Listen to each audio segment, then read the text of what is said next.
Welcome everyone back to weekly weather updates, and in today's video we're going to have a look at the latest from the live radar, run through the UKV, have a look at the precipitation and the temperature over the next few days, as it's looking likely to be fairly dry over the course of the next 2 or 3 days before we could see a bit of rain return through the middle of the week. There will be quite cool conditions around in the daytime. Temperatures will be in the low teens, so average for the time of year, maybe slightly below average in a few spots. But of course, with the sunshine, it does feel pretty pleasant.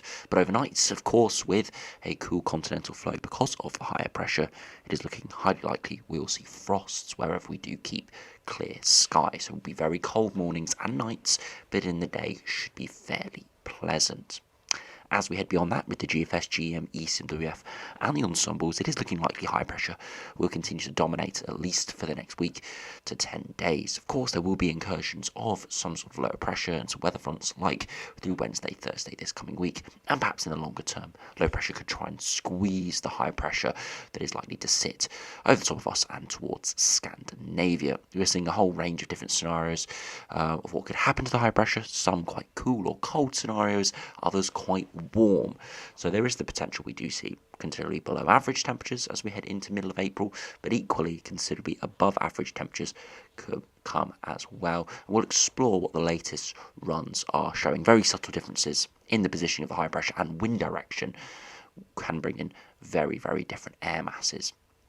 And of course, a warm air mass this time of year can give 20 plus degrees. A cold air mass can give temperatures in the high single digits with overnight frost. So big contrasting conditions could be coming our way, and the GFS run today does have those huge contrasting conditions at its extended range from going 20 degrees to about 6 degrees in the space of 24 hours. So have a look at that as well.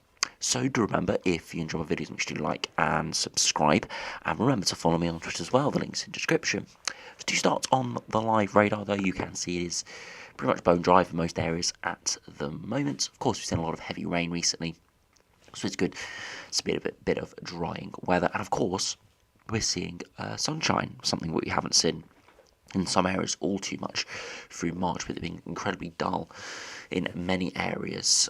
So yeah, seeing some sunshine today, pretty nice out there. Although it is generally cool in the sun, it will feel warmer with that strong spring sunshine. And these sort of conditions will dominate the next few days, but by Wednesday, Thursday perhaps, we could start to see a bit of precipitation, thicker cloud coming in from the west as low pressure again squeezes against that higher pressure. We do generally still think high pressure will win in the mid to longer range, but for a 24 to 48 hour period, it could be slightly more unsettled.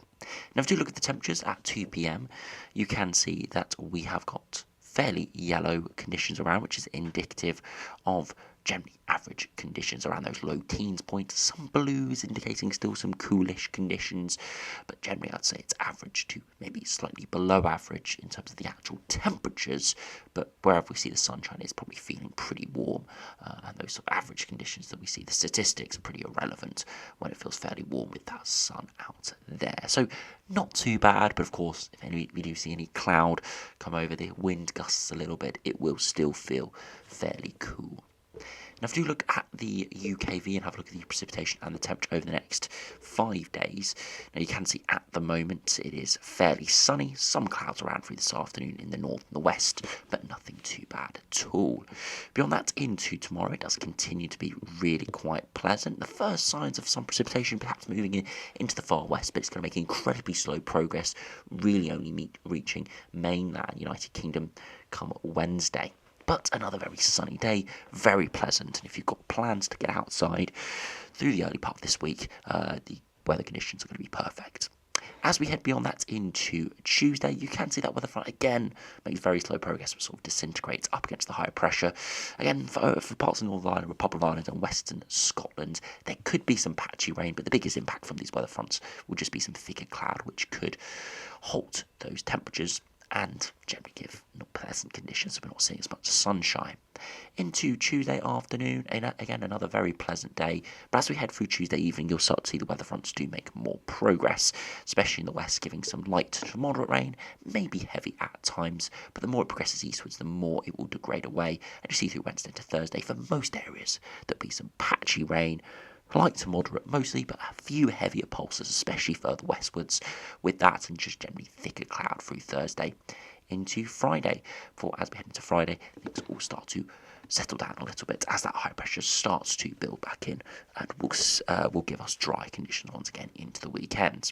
Again, if we look at the upper air temperatures, you can see by the end of the week it's still fairly cool, and it's going to still be fairly cool upper air temperatures through the rest of this week. There could be brief pulses of sort of a few degrees above freezing at 850 HPA, but it's not going to make all too much of a difference at the surface, where we've got pretty trapped cool conditions giving overnight frosts and average to below average temperatures in the day. So no signs of anything really warm within the next sort of 5 to 7 days. But as I said, as we head towards the middle of the month, there are signs that the wind direction could change, perhaps even becoming cooler or becoming warmer as well. We'll have to see what the latest longer range runs are showing in a minute. Now, if you look at the 2 meter temperatures, you can see today through the afternoon. Right now, temperatures around that sort of 10 to 13 degree mark, so average to maybe slightly below average, especially towards those eastern and northern coasts, with some cool air coming in off the North Sea. These sea surface temperatures over the North Sea still relatively cool coming out of winter, and you can see the temperatures over the North Sea still only sort of 6 or 7 degrees, so pretty chilly. And again, any breeze coming in from the east, doesn't matter if we've got a warm air mass, will take a bit off those temperatures. And that's why it is high single digits along that east coast. Now, as we're beyond that, we see tonight, where we've got clear skies, temperatures will widely drop towards freezing, so pretty cold out there. And then into tomorrow afternoon, again, temperatures perhaps again 10 to 13 degrees. Into Tuesday, overnight temperatures once again widely down towards freezing. No hugely cold conditions, but perhaps as low as -2 or -3. So pretty cold wherever we see those clear skies. And into Tuesday afternoon, look at those temperatures once again, only really 10 to 13 degrees. And again into Wednesday, the far east and perhaps south, where we still got clearer skies, could be a frost, but wherever we've got the cloud building in, it will turn not as cold overnight. Of course, with the westerly flow, it does bring in slightly milder air, but it won't feel all too mild through Wednesday and Thursday with that rain, but 13 or 14 degrees there. And then, as I said, into Thursday, no overnight frost with cloud around, and into the afternoon, seeing temperatures once again reaching that sort of a 9 to 13 degree range. Again, all dependent on sunshine amounts. You can see big variations in those temperatures at very short distances because of cloud, rain, and of course, that bringing the temperatures down compared to what we could see some sunshine. And then finally into Friday, start to see frost return in the west where we have clearer skies. So that cool air mass is still around, just towards Wednesday, Thursday time, we're seeing more cloud and rain, which will keep those temperatures up overnight. But as soon as that does disappear, we will likely go colder once again overnight, and in the day still in that low teen spots. But of course, towards the middle of the month, we do think there could be a shift in the wind direction, and just generally as we progress more through April, these sort of cooler conditions will get less and less likely as we do get generally warmer air masses, simply because the northern hemisphere is warming up as we approach summer, and daylight hours will be longer as well, meaning less time to see radiation overnight dissipate away, and that is what creates these frosts. So less nighttime hours will mean less likely of frost appearing as we head through the month. So if you now have a look at the GFS and see what that is showing over the course of the next couple of weeks. Now you can see at the moment we've got a bit of an easterly flow, and that's why it's chilly wherever we do see some cloud, and especially overnight. However, as we head towards the middle of the week, you can see that low sliding through. Again, it does give a bit of rain through the middle of the week, but look at that high pressure builds back in through the weekend, but still with an easterly flow and generally cool air mass. As we progress into the longer range, we do see higher pressure build in with more of a west to southwesterly influence. Again, this could bring warmer air masses in for a time towards the middle of the month. Other runs have it slightly further eastwards, which does drag up even a warmer air mass from the south. But here, GFS with a westerly flow, but still under high pressure, so it's fairly dry and warm before actually the high pressure ridges up towards Greenland and we plunge into a northerly wind. So as I said, GFS showing hugely contrasting conditions, going from a real mild southwesterly flow under the higher pressure. Look at the upper air temperatures up towards perhaps even 10 degrees at 850 HPA, down towards -5 or -10 come a couple of days later. So huge temperature contrast. You can see this from the temperature deviation, perhaps 8 to 10 degrees or even 12 degrees above average, down towards 8 to 10 degrees below average come the end of the run. And again, if you look at the 2 meter temperatures for this, you'll be able to see it really is pretty exceptional. Come to Saturday the 15th, if we do go to the 6 hour range, you can see temperatures perhaps high teens there, into the 17th, maybe even touching 20 degrees in the south and the east, and then look into Monday the 17th, freezing cold, 5 or 6 degrees during the day. So this is just showing you what the sort of 2 scenarios could happen. I highly doubt it will play out like this, where we go from one extreme to the other. But it just shows you if we did see a warmer air mass move in, we could see 20 degrees within the next week or 2 weeks. But equally, if a northerly flow with quite a cold air mass drifts in from the north or east, we could equally be back down to the mid to high single digits for a time. So again, quite an extreme GFS run here, going from the big extremes, but definitely indicating that there is the potential for colder and milder weather as we head through the rest of the month. Now, if we look at the GEM, see what happens here. Of course, it will be a much more moderate run than that GFS run was, where it does go really quite extreme. But you can see the high pressure in control, easterly flow, but that westerly wind does break through a little bit during this week. High pressure reforms towards the weekend, but it's a bit of a battleground here. Much bigger battleground than we anticipated a few days ago, and what the GFS was showing, where the high pressure really is dominating over Scandinavia, with an easterly flow coming against a westerly flow with quite strong low pressure.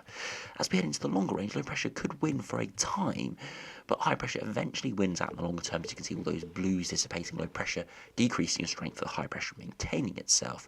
And what this could do is actually draw up a big southerly wind, squeezing between the low pressure, high pressure. Now, this wouldn't be a settled southerly wind with low pressure involved. This is a typical summer thunderstorm pattern. Of course, being in April, we wouldn't expect severe sun thunderstorms, but there is the potential for some hefty showers.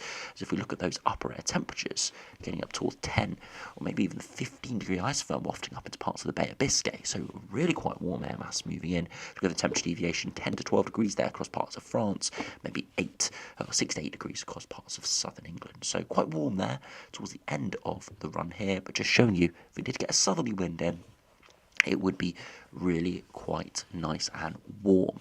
Again, this is not a completely dry pattern, but it still would generally be dry under higher pressure, but with perhaps some hefty showers at times. We see a bit of instability thrown in from the south. So again, both GFS and GEM hinting at least some warmer weather, perhaps if we see a warmer air mass move in, which will become more and more likely. Just statistically, we're likely to see some sort of warm air mass over the coming weeks. And if that does move in, 20 degrees does become definitely on the cards. But as I said, equally, if we look at that GFS run at the end, cool weather could be coming as well. If you look at the ECMWF, high pressure in control at the moment, easterly flow, low pressure coming up against that high pressure, but high pressure dominating even more than the GM had, at least for a time. For as we head towards day 10, low pressure does eventually break through. Again, it's quite a weak area of low pressure, but it would generally just bring cooler, maybe slightly more unsettled conditions. You can see the isobars are quite spread out, so the low pressure really is dissipating in strength. So likely just bringing some on and off rain, a bit of cloud, and generally cool conditions. So ECMWF for their first 7 or 8 days, very much high pressure dominated, fairly pleasant, but still cool, with cool easterly winds moving in, and right towards day 10, low pressure does run in with more unsettled conditions, perhaps for a time, but it is a very weak low pressure system there, so I wouldn't look too much into that. So ECMWF really just continuing the conditions we have over the coming days, through 7 to 10 days. Yes, it's not warm, with an easterly flow, but I think many people would love a sort of warm, 13 or 14 degree days with the sunshine, then sort of the cloud and rain, even though, of course, we'd see frost overnight with this sort of pattern. So you can definitely see here from all 3 rain runs, high pressure really is the dominating feature, but it can give very different conditions depending on exact positioning, orientation, and where the low pressure, high pressure divide does sit. And that's what we've got to decipher over the coming days. Of course, the potential for warm weather, cool weather, or just continuation of what we've got at the moment, where it's generally average, or maybe slightly below average when you factor in the overnight frosts.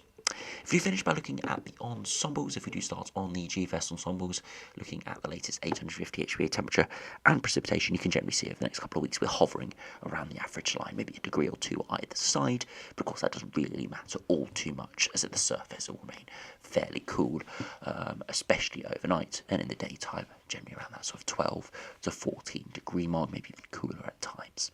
In the longer run, you can see there are some more extreme runs, definitely more warmer runs than cooler runs, but equally there are sort of 4 or 5 colder runs there, including the GFS operational run, this thicker green line. And you can see how it had a 20-degree temperature change, just showing you the sort of extremities that could appear here. I don't think that will come off.